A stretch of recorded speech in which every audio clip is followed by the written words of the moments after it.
Bueno, vamos a continuar con el curso. Ya vimos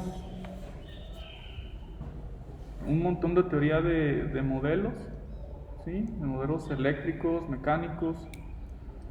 Ya saben lo que es función de transferencia. Hemos trabajado en Laplace, en el dominio de la frecuencia. Pues ya lo que sigue es usar todo eso que aprendieron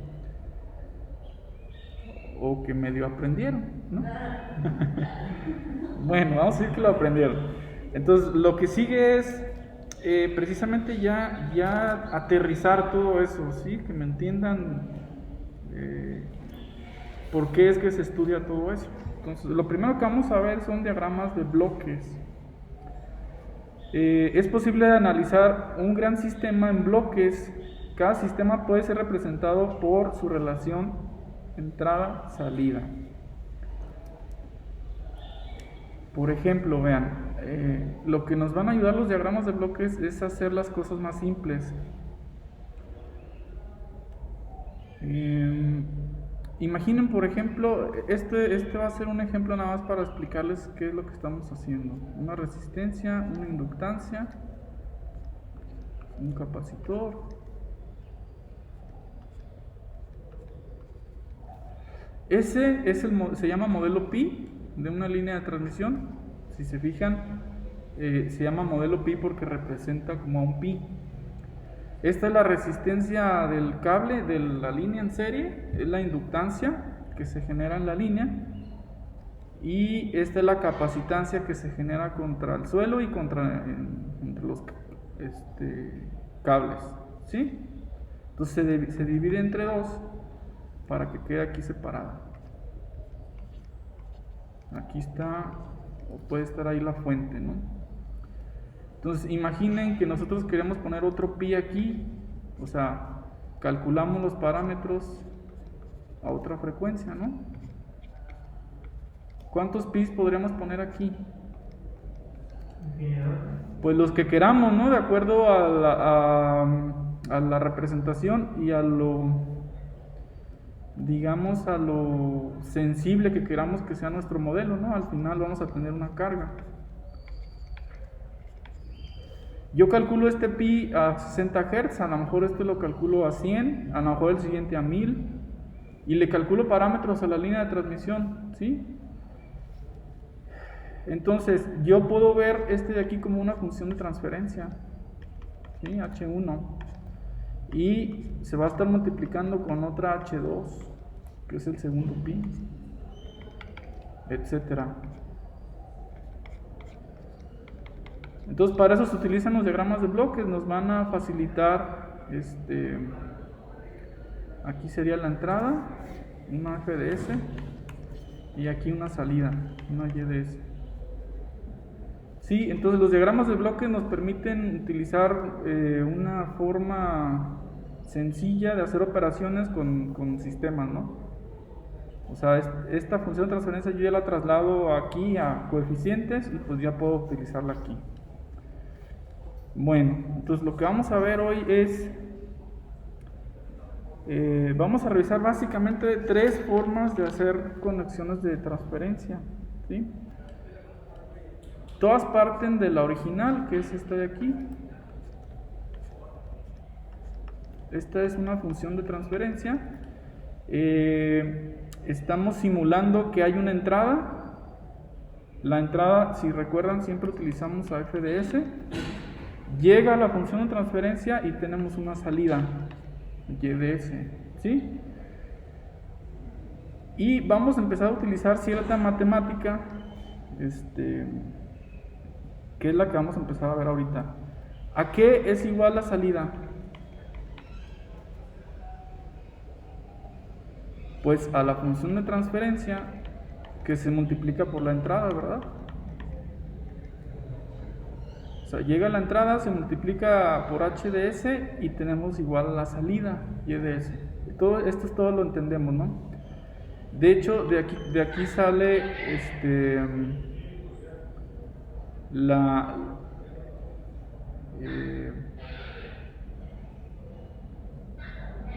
de aquí se puede decir que por lo tanto YDS, o sea la salida, entre la entrada es igual a la función de transferencia.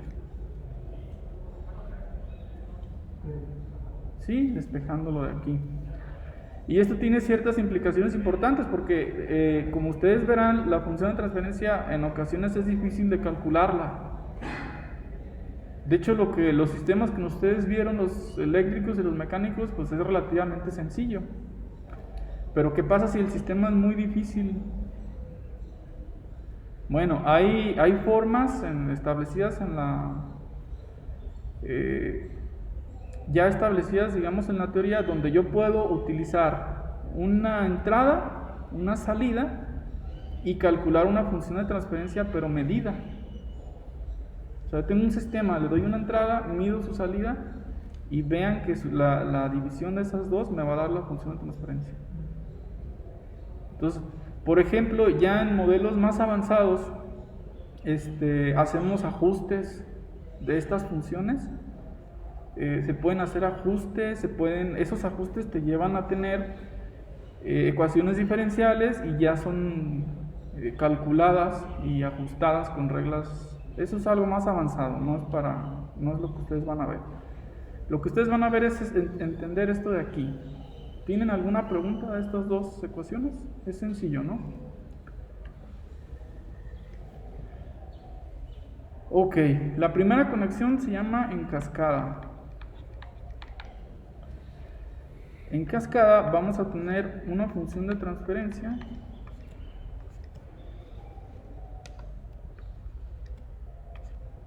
otra función de transferencia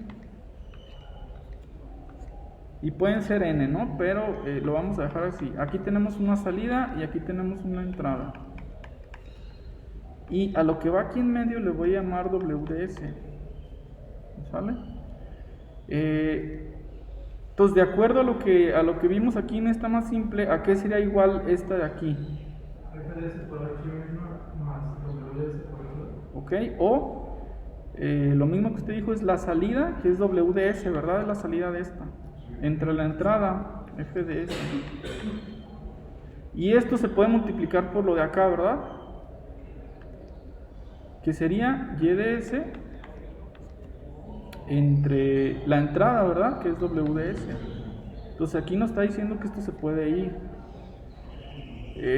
Y me está diciendo que tener funciones de transferencia así en cascada sería igual a multiplicar H1DS por H2DS. Así directamente multiplicar. Ya sabemos que esto es relación de polinomios, ¿sí? Las funciones de transferencia siempre nos van a quedar como un polinomio en el numerador y un polinomio en el denominador. Pues esto equivale a multiplicarlos, ¿sí? ¿Por qué querríamos, por qué quisiéramos tenerlos así en cascada? Porque lo hace más sencillo el problema. Si este es un polinomio en el denominador de grado 2, si lo multiplico por uno de grado 2, me va a quedar de 4. Entonces, si yo tengo n veces en cascada, se vuelve muy complicado, ¿verdad? Entonces, es más fácil darle solución a 100 pedacitos. Esta solución se la doy a la otra, etcétera, etcétera, etcétera. ¿Sí? Para esto sirve la conexión en cascada. Si existe en cascada, ¿cuál es la otra que se les ocurre? Otra conexión que podría existir en paralelo. Que ustedes ya han utilizado la paralelo, en realidad, solamente que hay que ver hay que verlo así como lo estamos viendo, como bloques. Aquí hay una H2DS y aquí hay una sumatoria. Y aquí hay una entrada, una FDS, que le llega a las dos. ¿Dónde creen que han utilizado esta?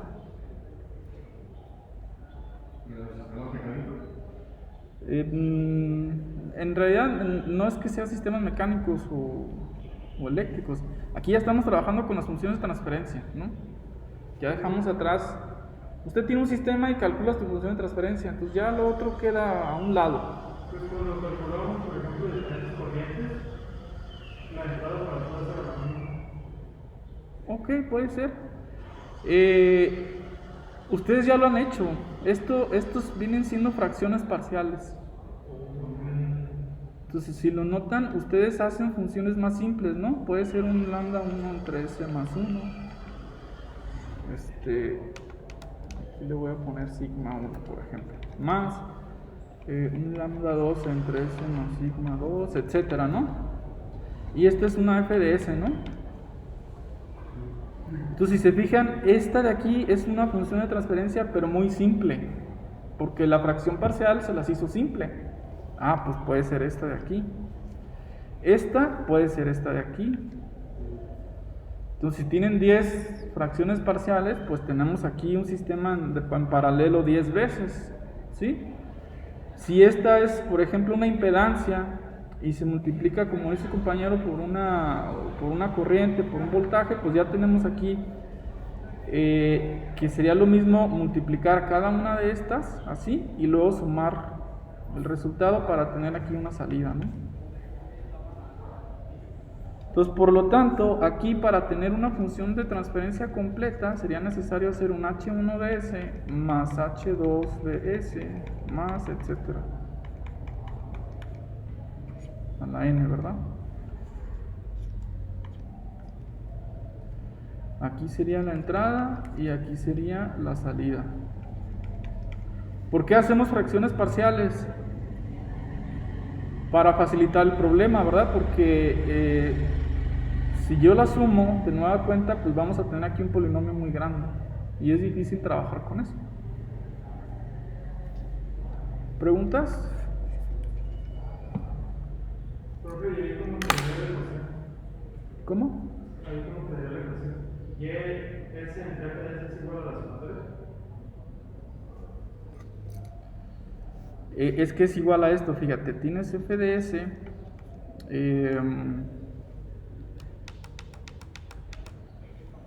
sabemos que la salida es igual a la función de transferencia por la entrada, ¿verdad?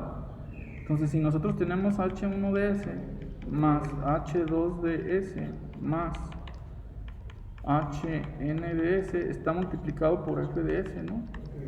Entonces aquí te va a quedar que tú puedes multiplicar a h1 de s por f de s más h2 de s por f de s más etcétera. Entonces este es muy de hecho este se utiliza mucho, ¿sí?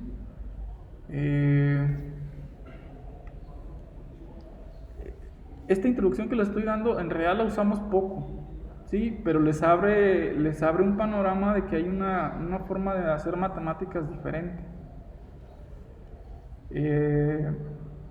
Si, por ejemplo, en un modelo ya son modelos muy avanzados de líneas de transmisión, imaginen que ustedes tienen aquí,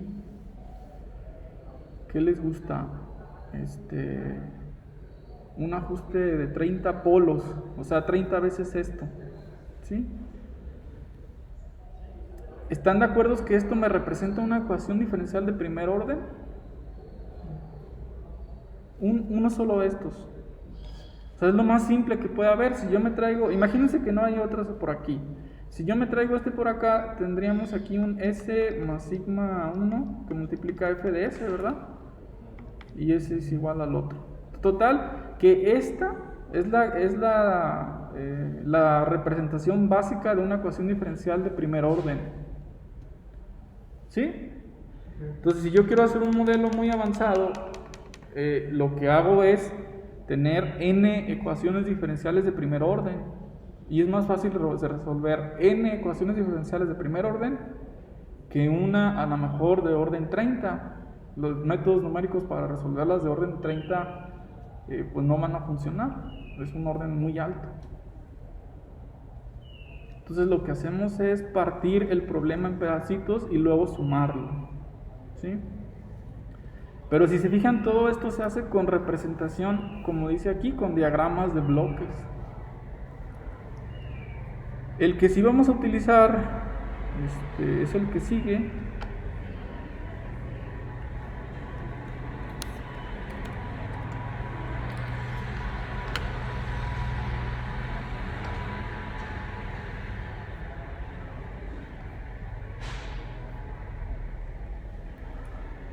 El que sigue es muy importante para lo que vamos a hacer, que es un sistema retroalimentado.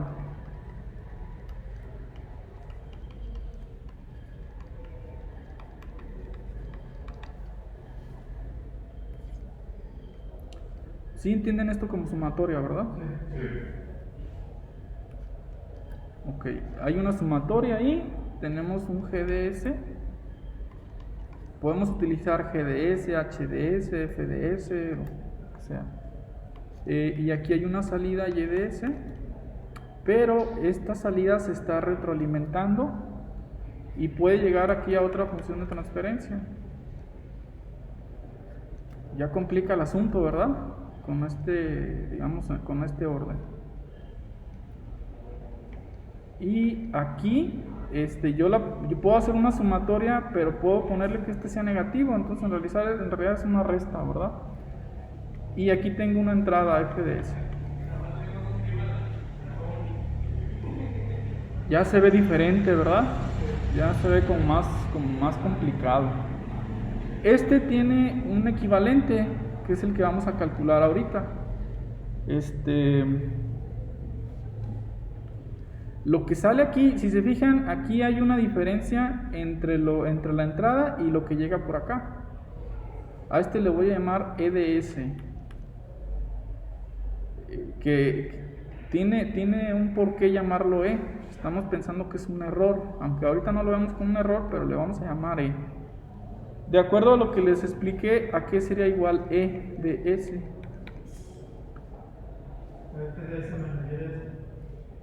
A FDS, o sea, sería igual a este positivo menos lo que llega acá, ¿verdad? Y que llega aquí, ¿esto qué es?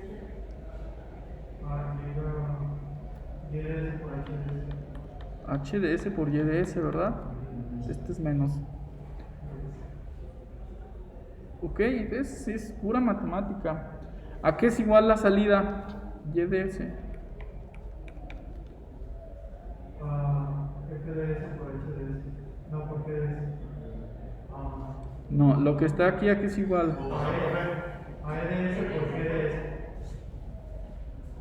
Primero va la función de transferencia, es GDS por EDS, ¿verdad? Que es lo que entra a esa función de transferencia. Por lo tanto, YDS sería igual a GDS. ¿Qué les parece si yo sustituyo esto de aquí? Aquí me quedaría FDS menos HDS YDS, ¿verdad? Sería YDS igual a GDS FDS menos GDS HDS YDS. GDS, HDS son funciones de transferencia, FDS y YDS son variables, ¿verdad? Entrada y salida. Lo que yo quiero es sacar un equivalente. Entonces, si se fijan, lo que voy a hacer es llevarme a esta que tiene YDS, me lo voy a llevar del otro lado, me quedaría YDS más GDS, HDS, YDS, y esto es igual a GDS, FDS, ¿verdad? Entonces aquí voy a factorizar a la YDS por 1 o por la matriz de identidad, depende de lo que estemos trabajando. Aquí va a ser por 1 más GDS, HDS, y eso es igual a GDS, FDS. Entonces al final, me voy a seguir aquí, al final vamos a tener que YDS, ¿a qué es igual la función de transferencia? Dijimos que era la salida entre la entrada, ¿verdad? Entonces es la salida entre la entrada. Entonces la salida entre la entrada sería igual, si se fijan, me traigo este para acá, me llevo este para acá y me quedaría GDS entre 1 más GDS por HDS. ¿Sí? Ok, entonces este sistema que está aquí retroalimentado sería equivalente a decir que tenemos una función de transferencia GDS entre 1 más GDS por HDS. Y tenemos una sola función de transferencia. Aquí sería FDS y aquí sería YDS.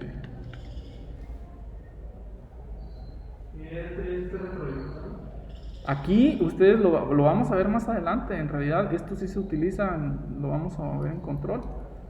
La respuesta que tiene este sistema y este son iguales. Nada más hay que hacer esta multiplicación y esta división. Tomen en cuenta que, por ejemplo, GDS es como son funciones de transferencia, es la relación de dos polinomios en S. Entonces aquí hay que multiplicar esas relaciones y luego hay que dividirla con esta.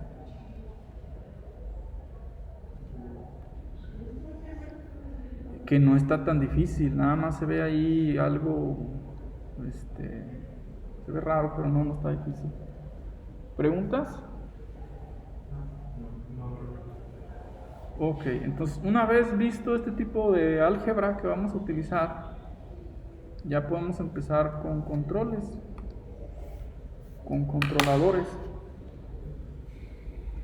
Y aquí viene, digamos que viene lo bueno, ¿no?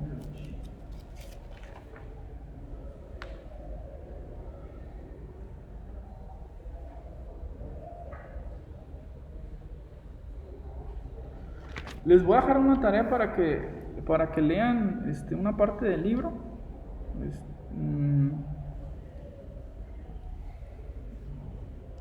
Aquí vamos a ver acciones básicas de control o vamos a poner solamente controladores.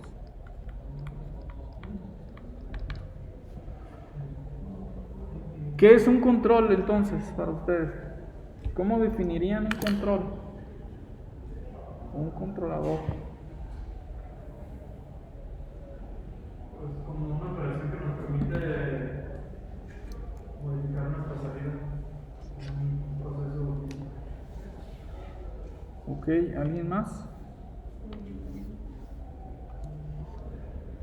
Les voy a decir cómo está en el libro, en el Logata. Dice, un controlador automático compara el valor real de la salida de una planta con la entrada de referencia, o sea, su valor deseado. ¿Sí? ¿Qué obtienen de comparar esas dos cantidades? Un error, ¿verdad? Determina la desviación y produce una señal de control que reducirá o tratará de reducir esa desviación a cero o a un valor muy pequeño.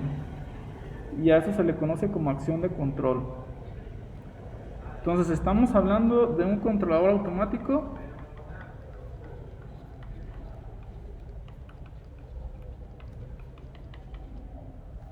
sí, estamos hablando que debe existir una referencia.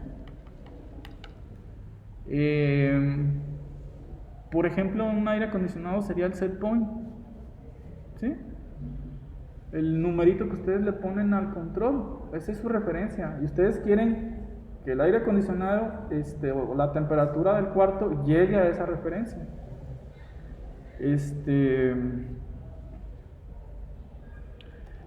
Estamos hablando de una medición, ¿verdad? O sea, ustedes le dan una referencia, pero el equipo necesita hacer medición de esa variable, si no, ¿cómo la va a comparar? Estamos hablando de un error. Entre estos dos va a haber un error, y ese error o desviación es la que queremos hacer prácticamente cero, ¿no? Minimizar.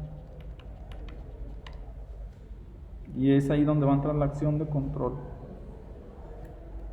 Es más o menos lo que habla ese capítulo que van a leer. Controles automáticos industriales. Pues hay electrónicos, eléctricos, hidráulicos, neumáticos, etcétera. Con equipos como PLCs, con variadores de velocidad, etcétera. Y ya vamos a hablar aquí de acciones básicas de control.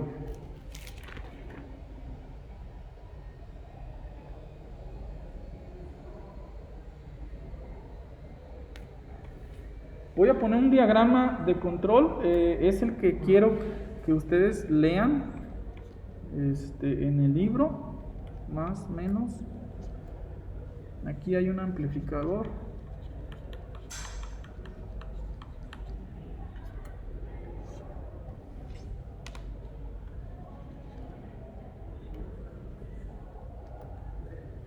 un actuador.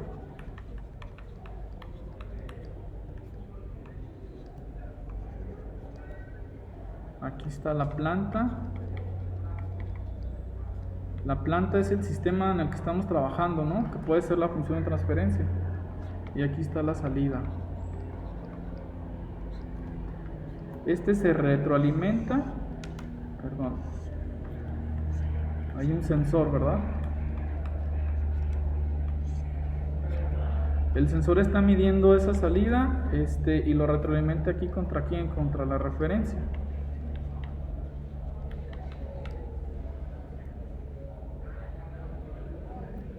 Aquí iría la señal de error y en el libro les van a explicar más o menos en qué consiste todo esto.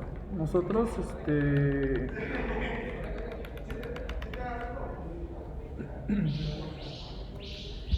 y aquí ustedes deben de entender una cosa. Por ejemplo, si yo meto el modelo de un sensor, ya digamos en un equipo físico, ese sensor va a tener forzosamente por su construcción, por cómo trabaja, si es un transductor, si es mecánico, si es eléctrico, si está midiendo a lo mejor un campo magnético, a lo mejor es no lineal, etcétera, etcétera. Puede tener un montón de problemas un sensor, ¿verdad? Aquí se metería ese problema, o digamos trataríamos de introducir aquí la función de transferencia de ese sensor. Seguramente los sensores te van a meter algún tipo de ruido, algún delay, un retardo. No va a ser. Entonces nos podemos imaginar 1000 problemas que puede tener este sensor. Entonces, si yo lo idealizo y digo que el sensor no tiene ningún problema, en realidad empezamos a hacer.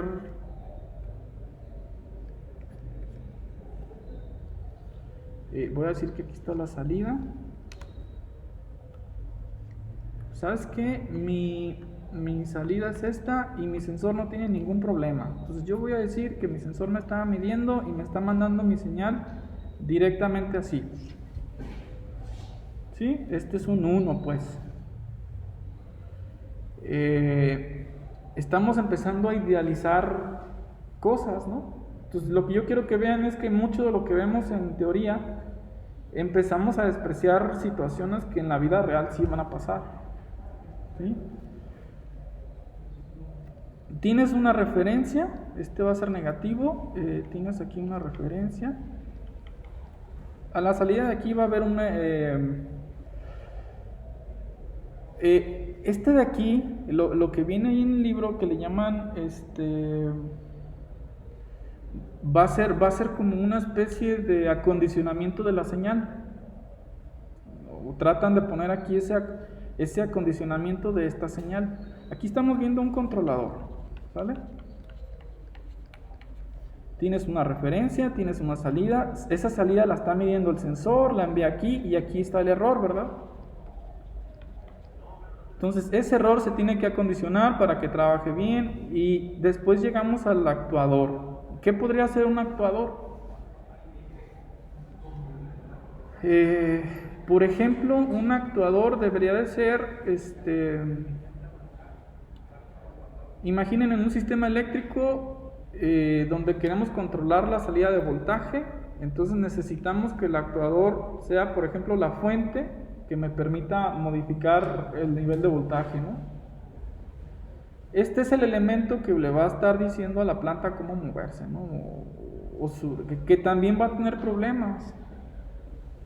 O sea, lo que yo quiero que vean es que lo que vamos a revisar aquí es muy teórico. Cuando ustedes hagan algo físico, seguramente ese actuador va a tener un retardo. No va a estar trabajando instantáneamente. Si es una fuente, seguramente tiene un voltaje máximo, ¿no? Y un voltaje mínimo. O sea, tiene sus problemas. Y después está la planta.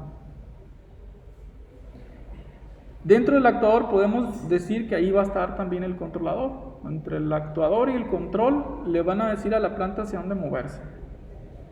Entonces, si yo elimino todos esos problemas de los que les estoy hablando, yo llegaría a un control aquí y ese control le va a decir a la planta hacia dónde moverse. Entonces, esto sería como lo más básico, ¿sí? Aquí sería un error. Creo que este es el que con el que vamos a estar trabajando, y es el que generalmente se trabaja en los libros, pero después de que hacemos un montón despreciamos muchas situaciones, ¿no? Ok. Lo que quiero es que vean que se desprecia todo eso para que quede claro. Entonces vamos explicando este de aquí, que es el con el que vamos a trabajar. La planta viene siendo como la función de transferencia que ustedes calculan del sistema. La función de transferencia, recordarán que es la relación de dos polinomios, ¿no? En S. Todo esto estamos hablando en frecuencia. Este control de aquí le va a estar diciendo a la planta, le va a estar dando la entrada a la planta acondicionada respecto a lo que necesitamos para que esta entrada de aquí sea cero o se acerque a cero, ¿sí? Entonces, nuestro objetivo en ingeniería de control es calcular a este controlador, ¿sí?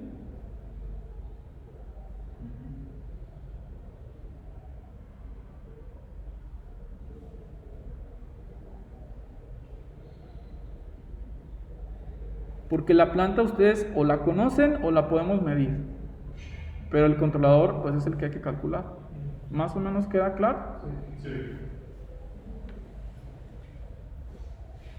El libro del que vamos a leer es el que nos dijo que vamos a subir. Se los voy a enviar para que lean para que hagan una lectura.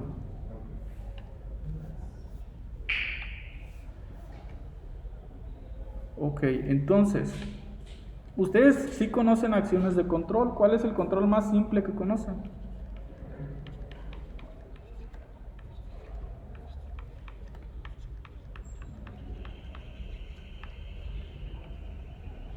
¿Qué les llama cuando les digo control de dos posiciones? ¿Un switch? ¿Alguien más? ¿Qué más? Obviamente tenemos la referencia, ¿verdad? Siempre tenemos una referencia. Más, menos. ¿Cómo? Ok, encendido y apagado. Aquí a la salida tenemos el control. En este caso, como son dos posiciones, lo voy a simular así. Este sería 1 y U2, ¿sale? Si se fijan, está tratando de insinuar que es un 0 y un 1, ¿sí? O sea, encendido y apagado, ¿verdad? Y aquí llega a la planta, o a la función de transferencia, o al sistema que estamos controlando. Y aquí ya tenemos una salida.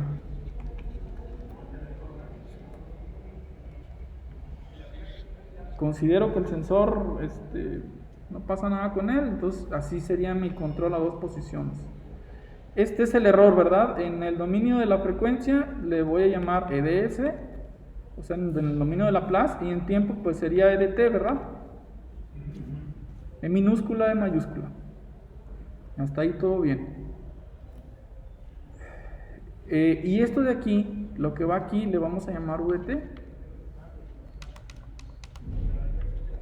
VT en tiempo, U mayúscula de S en frecuencia, que es lo que entra a la planta, es decir, es la salida del controlador, ¿sí? UDT va a ser igual a U1 si el error es mayor que 0, o va a ser igual a U2 si el error es menor que 0, o menor a alguna cantidad, pues en este caso es a 0, ¿no? ¿Dónde utilizamos ese tipo de controles? Creo que ya habíamos visto algo de eso. Sí, nos dijo que, por ejemplo, una bomba. Imagínense el ejercicio de la bomba, como dice usted. Mi referencias son aquí. 75 PSI. ¿Sí? Yo le digo a mi sistema que esta es mi referencia. Entonces, obviamente, si está abajo de un umbral, si mi error tiene cierta cantidad, pues va a estar, digamos, encendido, ¿no? A lo mejor está en un 1 y va a trabajar así. Cuando toca esto, lo va a apagar, entonces lo que va a hacer es esto, ¿no? Después el error va a llegar al umbral inferior y lo que va a estar es haciendo esto. Encendido, apagado, encendido, apagado, encendido, apagado, encendido, apagado. ¿Sí? Entonces este control es on-off, on-off, on-off. Del sistema de bombeo. Este también podría ser un sistema de aire comprimido, por ejemplo, que es el que ustedes ven en las llanteras, ¿no? O en un compresor. Tiene un presostato. Ustedes lo ponen a cierta cantidad y ese va a estar encendiendo, apagando, encendiendo, apagando, ¿sí? Y esta variable estaría funcionando así. Esta sería la presión del cilindro, ¿no? ¿Qué le podríamos hacer para mejorarlo? Para mejorarlo, ¿qué creen que le podríamos hacer?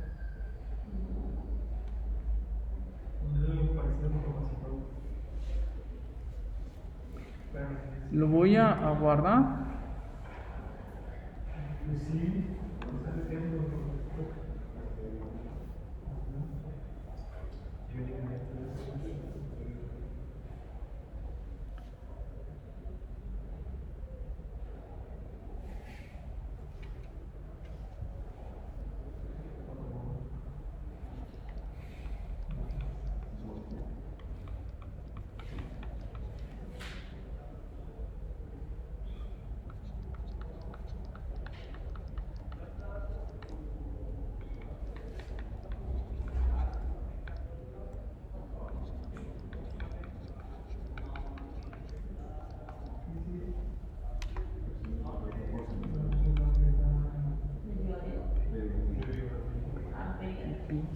Ok, vamos a hacer una acción de control que se llama proporcional, integral, derivativo, ¿sale? Se conoce como un PID. Cuando ustedes hablen, es que tiene un control PID, es este tipo de control. Entonces, lo que nosotros tenemos es el sistema más menos, aquí está la referencia. Este va a llevar aquí al sistema de control, ¿verdad? Este va a llegar a la planta y aquí está la salida.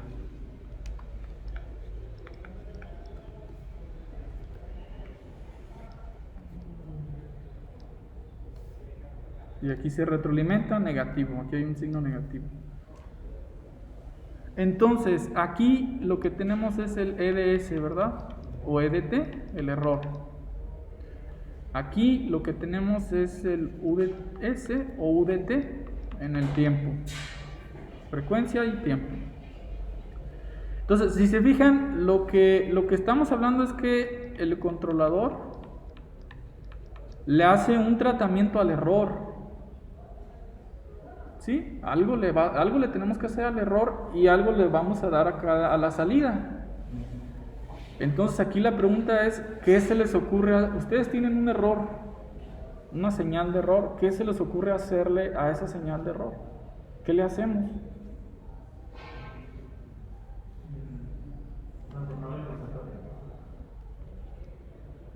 ¿Cómo? Transformarla en porcentaje. Ok, eso suena como a multiplicarla por una proporción, ¿no? Del error. Ok, es esto de aquí, vean, proporcional. O sea, yo voy a amplificar ese error, ¿sí? Entonces, yo voy a decir que a esta UDT va a ser igual a KP veces el error, ¿sí? O sea, yo ya le voy a hacer un tratamiento matemático. ¿Qué más le podemos hacer? Lo podemos integrar el error, ¿sí? Más, pero también ese error lo voy a multiplicar por una proporción. Le voy a decir KP, lo voy a dividir entre TI y lo voy a integrar. De 0 a T, voy a integrar a este error, ¿sí? dt. Pero también lo voy a derivar, ¿sí? Entonces sería a Kp, también voy a utilizar el Kp, que es la proporción en las tres partes. Y si se fijan, aquí hay un TD y aquí hay un TI. Este se llama tiempo integral y este se llama tiempo derivativo, que multiplica a la derivada del error respecto al tiempo. Este es el control que vamos a utilizar. Este es un PID proporcional, integral y derivativo. Y tiene su razón de ser. Si pónganse, por ejemplo, a analizar cómo se movería el error. ¿El error es rápido o es lento? ¿Qué cantidad tiene el error? ¿Es grande, es pequeño? ¿Qué es? Puede ser cualquiera de los tres, ¿verdad? Por ejemplo, ustedes tienen una referencia y el error a lo mejor se está separando muy lentamente, casi asintóticamente a la referencia. Se mueve muy lento, ¿verdad? ¿Creen que respondería ahí la parte derivativa? La derivativa lo que está buscando es la derivada. Entonces, si se está moviendo muy cerca a la referencia, su derivada es muy pequeña. Pero ¿qué hace el error, el integral? Lo que hace es ir sumando esa diferencia. Entonces ahí me va a ayudar a integrar ese error, ¿sí?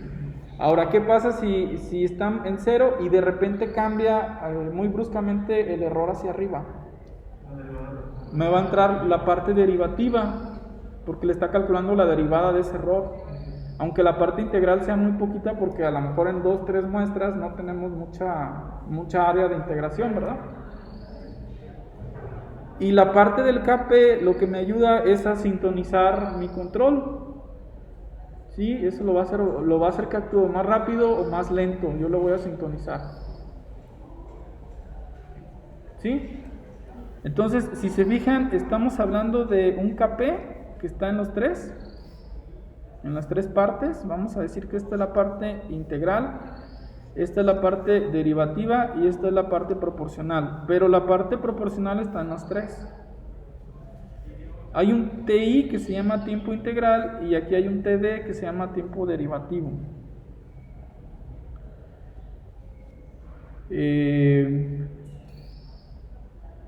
Quiere decir que tal vez aquí ustedes ya me puedan decir, entonces, ¿cuál es el objetivo?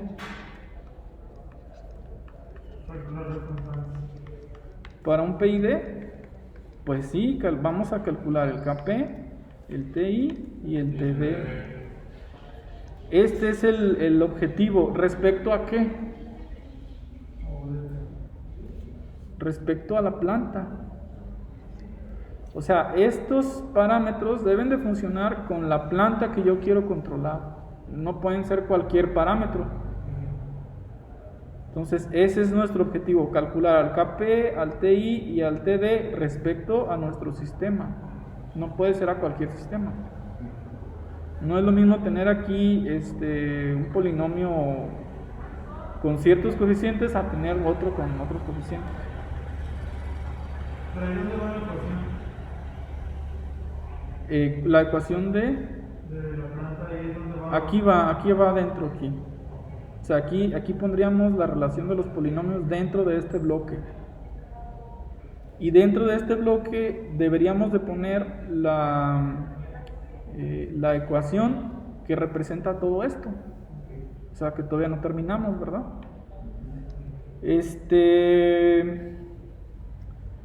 Yo voy a mandar a esto al dominio de Laplace.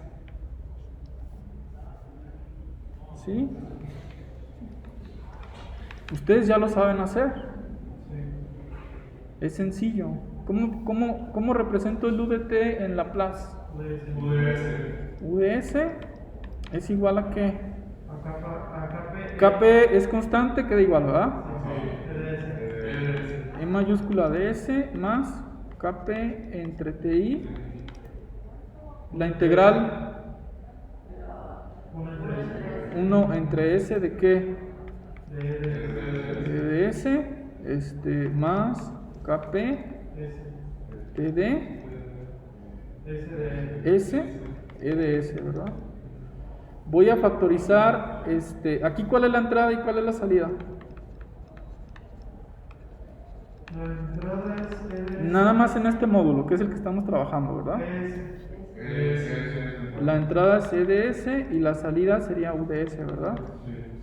Entonces, si yo quiero la función de transferencia, debo de calcular salida entre entrada, ¿verdad? Y eso sería equivalente a factorizar la EDS de los tres y luego mandarla dividiendo. Entonces, ¿qué me quedaría aquí? KP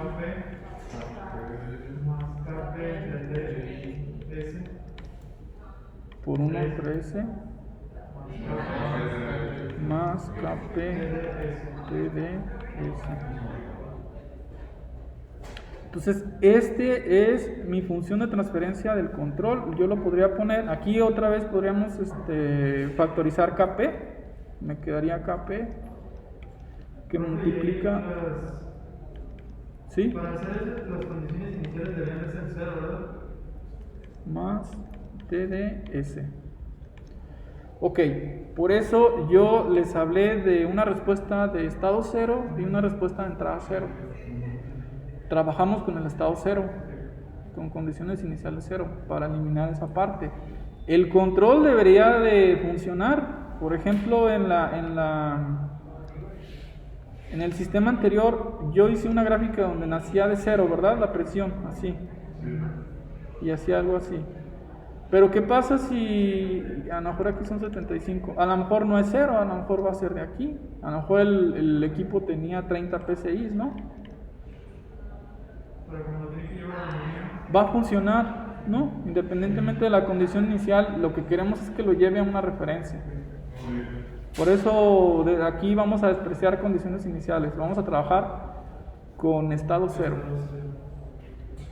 Ok, entonces aquí ya tenemos la función de transferencia que equivale a un controlador PID en frecuencia, ¿sí? Aquí va la planta y lo demás es hacer cálculos y hacer simulaciones. ¿Cuál es el objetivo? Otra vez, calcular KP, TI y TD, que se llaman constante, término constante, proporcional, tiempo integral y tiempo derivativo respecto a mi matriz planta. ¿Preguntas? Si yo les pido un PI, que también es muy común utilizar controles PI, ok, sería una parte proporcional, una parte integral y no estamos utilizando la derivativa. Podría haber controles PD, etcétera. Sin embargo, los que más se utilizan son los PID y los PI, son los que más usamos. Y ese va a ser nuestro objetivo, calcular a KP, a TI y a TD. Sintonizarlos, por decirlo de alguna forma. Ahora, otra vez, aquí estamos idealizando muchas situaciones. El sensor, estamos diciendo que el sensor es perfecto, así como que, ese sensor no le falló nada. Estamos diciendo que el actuador, el que, digamos, el controlador, al que el controlador le dice que se mueva, también no le falló nada, ¿no? Y eso, en teoría, pues está bien porque nos va a permitir entender las cosas. Pero ustedes lo deben de tener en cuenta ya en la práctica. ¿Sí? El sensor, pues es que el sensor puede ser un sensor que esté buscando a lo mejor un campo magnético, no sé, puede ser y ese tal vez va a tener partes no lineales y aquí no va a funcionar igual, ¿sí? Puede ser que su sensor sea chafita, ¿no? Viejito. Entonces eso mete mucho ruido ya cuando ustedes van a hacer algo. Por lo pronto lo que vamos a trabajar es con este tipo de funciones que son más bien idealizadas.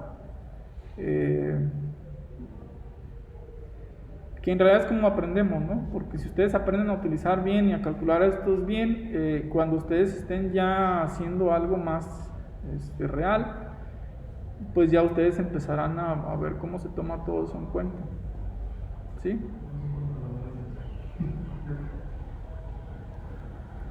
Bueno, ¿dudas?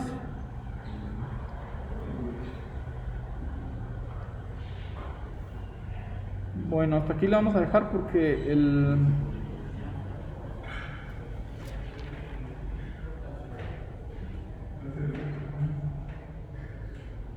está un poco denso, ¿no? Lo que vimos hoy. Con la lectura que les voy a dejar ya les va a caer ahí.